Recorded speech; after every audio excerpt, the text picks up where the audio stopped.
Hello everyone, and welcome to a brand new series. The first artist we're gonna talk about are He6. Now, I called them the greatest Korean rock band, and I think that is not an overstatement.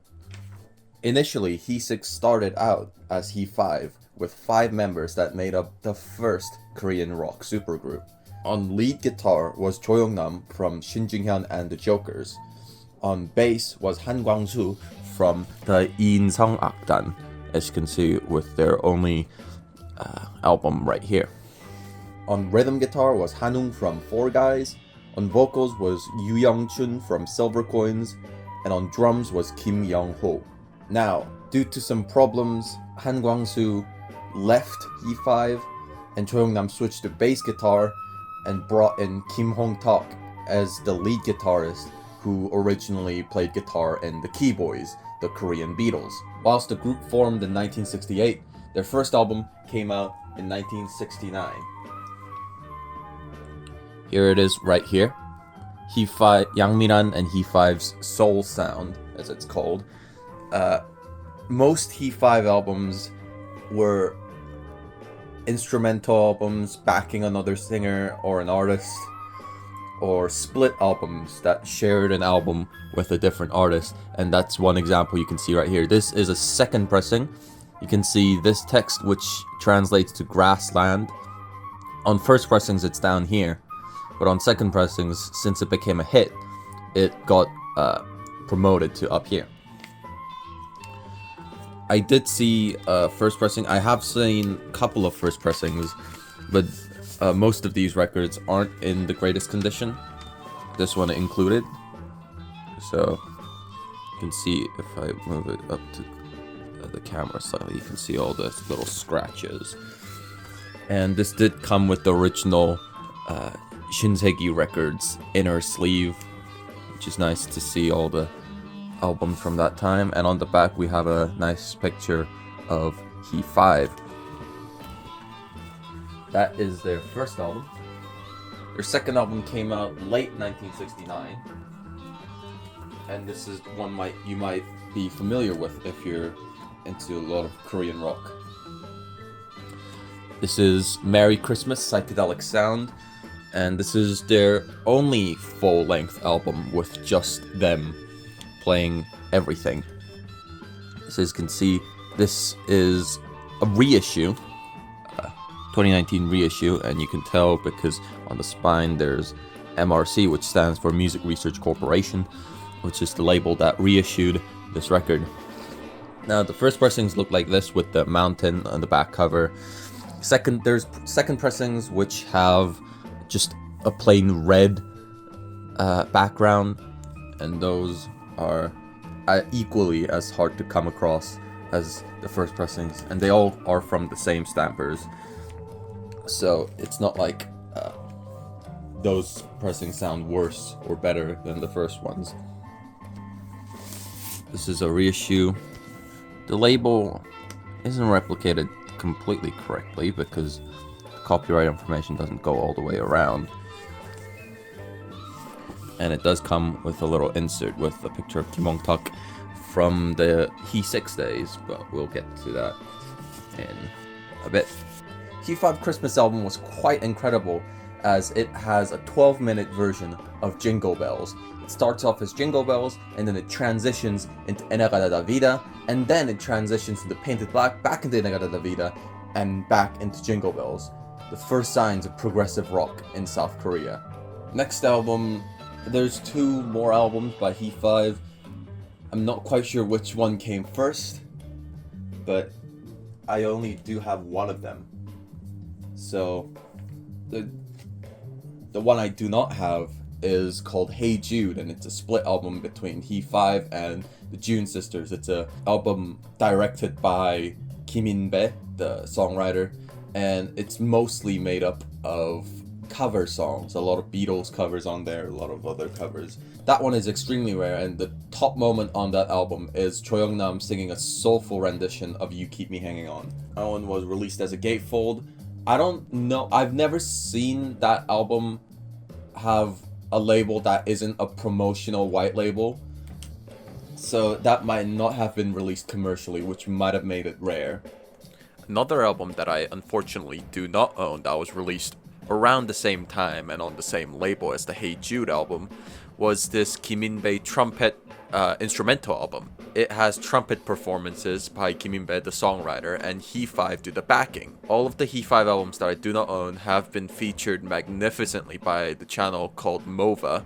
His videos are in Korean, but all have English subtitles, and they're honestly a great watch for anyone who's remotely interested in this topic, so I heavily recommend them, and those videos are going to be in the description. It's He6, and there's quite a lot of versions of this, but I think this is the first pressing from the information we have. This is a gatefold, and it is a split album with Lee Seung-jae. This is just box tape here, that's just in terrible condition. The first pressing looks like this, with a sort of yellowish white cover, and it says Soul Psychedelic Sound in Korean right here.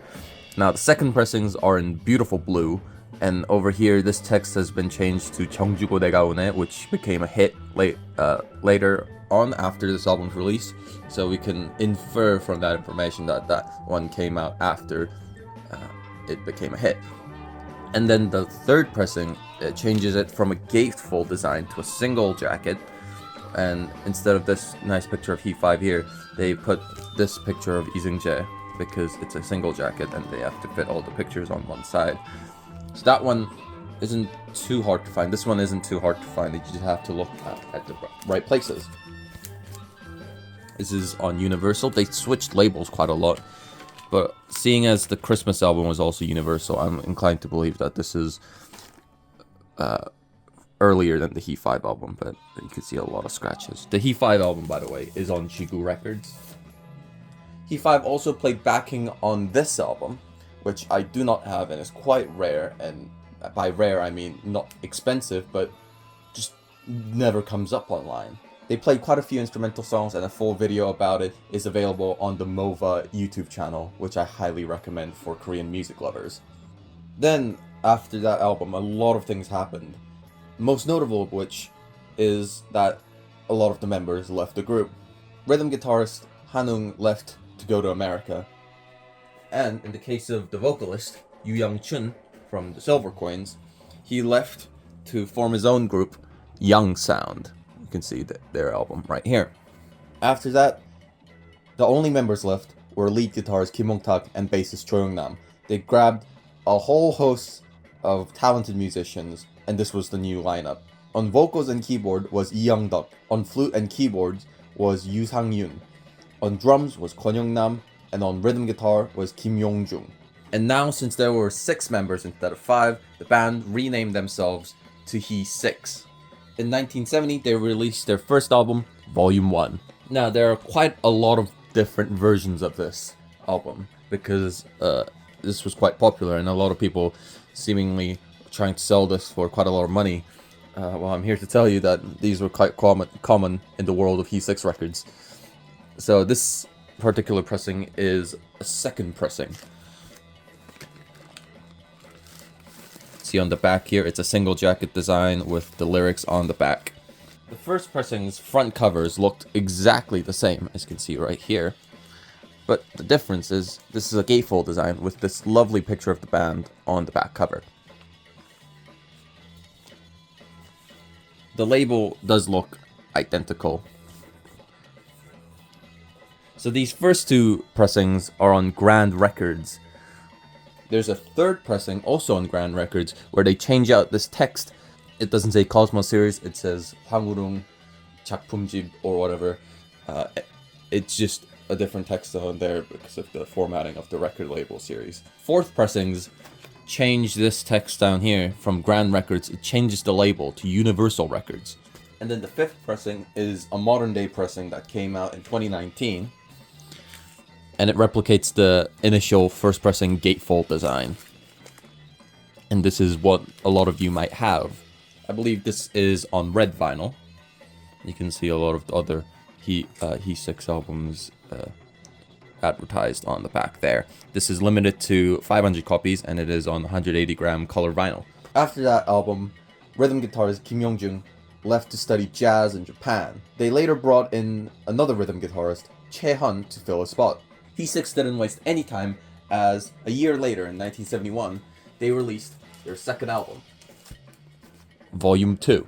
Volume 2s are a lot harder to find than Volume 1, although the Volume 1 first pressing gatefold designs are definitely very difficult to find. This is odd pressing because this is a first pressing jacket. They only ever had this type of jacket and no alterations there. But it has a second pressing label, which is on Universal Records. The first pressings will be on Grand Records. And this only ever came out as a single jacket design. This was used at a radio station, I believe. And then along with the first album being reissued in modern times, they also reissued Volume 2. You can see on the cover there's a lot less detail on the reissue since it's just a scan of this one. 1971 was a busy year for He6, as they would release 4 albums. Their second album of 1971 was this one. This one proudly presents it as Kim Hong-tak's songwriting album. It has instrumentation done by He6, and most of it's either written, composed, or translated by Kim Hong-tak. And it has a whole host of singers on this album. This is a reissue because the original pressings are quite rare, since this is not on Grand Records, but instead on Asia Records. This is limited to 500 copies, and I believe this is on orange vinyl. You can see a nice picture of Kim Hong-tak right there. In 71, they also came out with 2 instrumental albums that never got to see the light of day by the public. They were called He6 Go-Go Sound 71 Volumes 1 and 2, and these are quite desirable to disc jockeys. As you can see, these are reissues. These came in the 2003 He6 Go-Go box set. Quite the deluxe packaging with a really thick booklet. In fact, I have the box set right here. So I bought the sealed. Inside, obviously the hype sticker was outside. They have a lot of these cards for all the members, stickers, and this thick booklet, and 2 massive posters. Quite a deluxe packaging. He6 Go-Go Sound Volume 1 is more experimental with their instrumentation. This is going into sort of progressive rock territory. And then Volume 2 is more rock music we're more familiar with. They cover Come On a Baby and also an extended version of In-a-gadda-da-vida. Volume 1 also got an individual reissue a few years back. Does it say? No. But it was on Music Research Corporation, same one as the He5 Christmas album. As you can see, it's an individual release. But Volume 2 never got an individual release.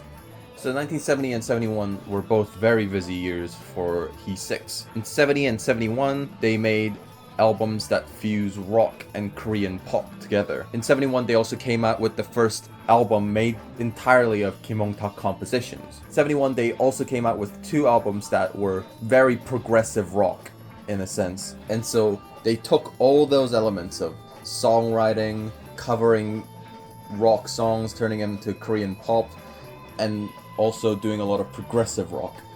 And they came out with possibly their best album, this one, Love's Hurt and Beautiful Doll. This is a 2003 reissue on Beatball Records, and I like it because it maintains the original album cover design. It also got a reissue on Beatball in 2020 that looks like this, but it's turned into a gatefold design, quite unique cover. Mainly, I believe, made for the Western market. This was cut at Abbey Road, which is quite incredible, and it sounds brilliant because the master tapes still survive for this album, unlike a lot of other Korean rock albums from the 60s and 70s. There's quite a few versions of this album again. So first pressings had Love's Hurt on the title right there, and one way to tell if you don't speak Korean is by this yellow text which is present on the first pressings. On the second pressings, that text has disappeared and the song name has changed to You Don't Know. Second pressings also have quite a few differences that you don't know until you look at the label. Now this is the very first second pressings because it's a white label promo. Second versions of the second pressings are on blue Oasis Records labels, and those are the actually commercially released ones. And then later on it got switched to a red label. And then in the modern times, it got reissued on vinyl twice, and on CD once, and again on CD like this. This is quite incredible because this is the most money I've ever paid for a Korean record. Or just any record in general. But the record inside is incredible. The back cover also looks quite different from the first pressings. You can see it's near mint condition. And as I said, this album has it all. It has Korean pop rock mixed songs penned by Kim Hong-tak. It has covers of songs like Wider Shade of Pale, and most importantly on side 2, long progressive rock. Get ready, 14 minutes long. Quite incredible drum solo on that track.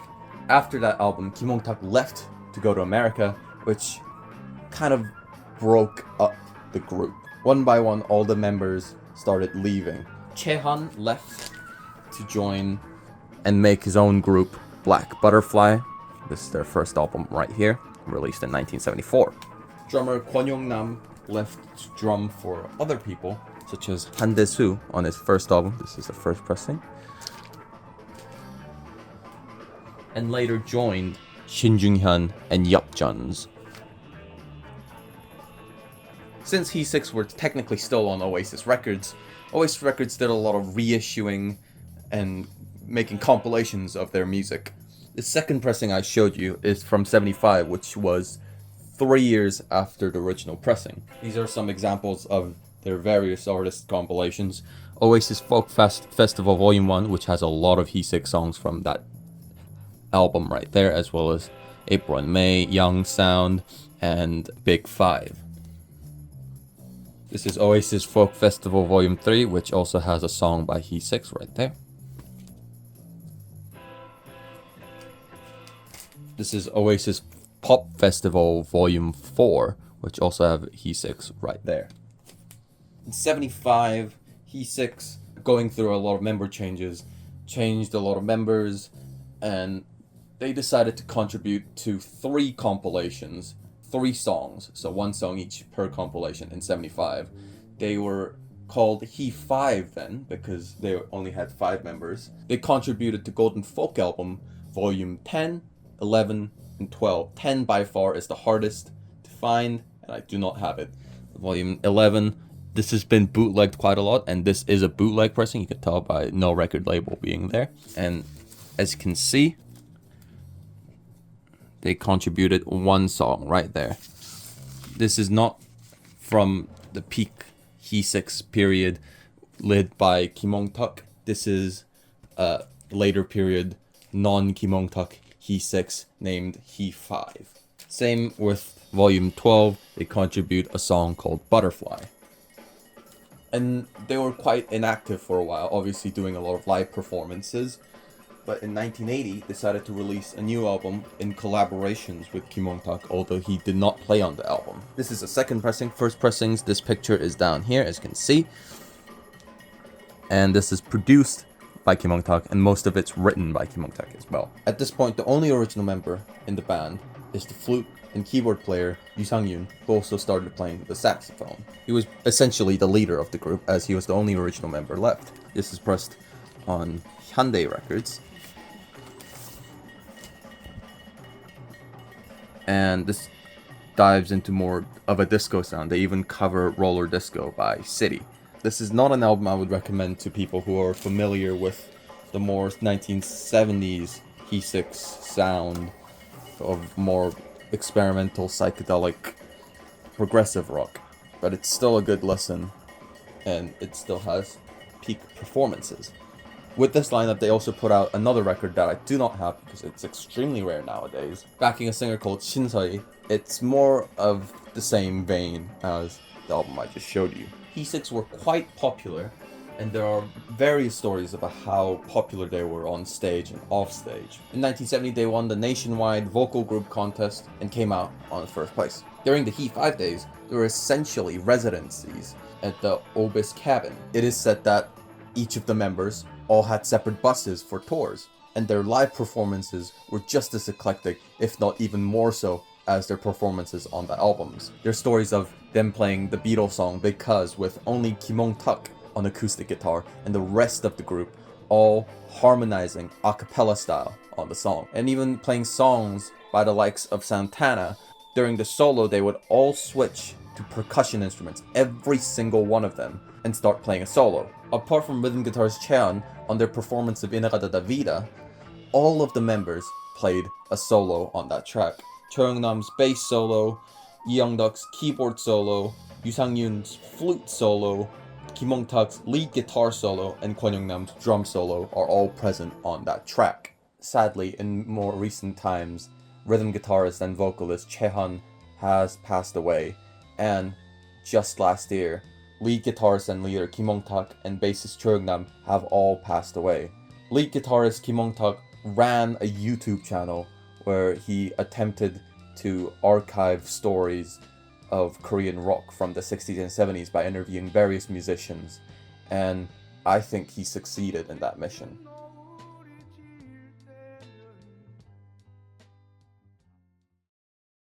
Thanks for watching this video. I hope it was quite informative on the history of He6 and He5, and I hope it wasn't too disjointed compared to my other more scripted videos.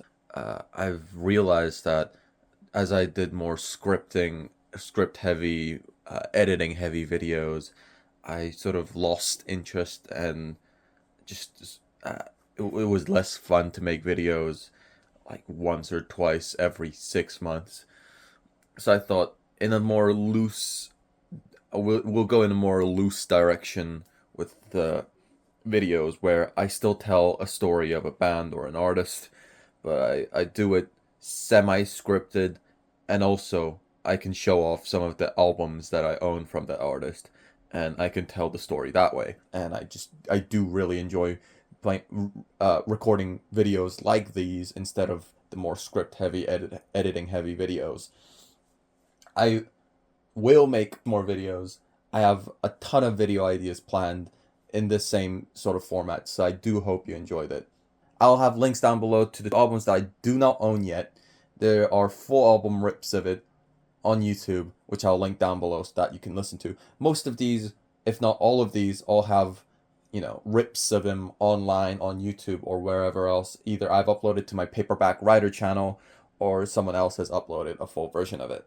I also have linked down below the 5th He6 album, the one that mixes all the sort of elements together, like rock, pop, progressive rock, experimental, everything. That album that I touted as being the best He6 album, I'll have that link down below. If you haven't listened to it, I highly recommend it. That's the first album I recommend to anyone if they want to get into He6. I also have linked down below the essential He5 album, The Merry Christmas Psychedelic Sound, because that isn't just a novelty Christmas album, that is genuinely a great album. Hope you enjoyed this video, and I'll see you next time. Goodbye.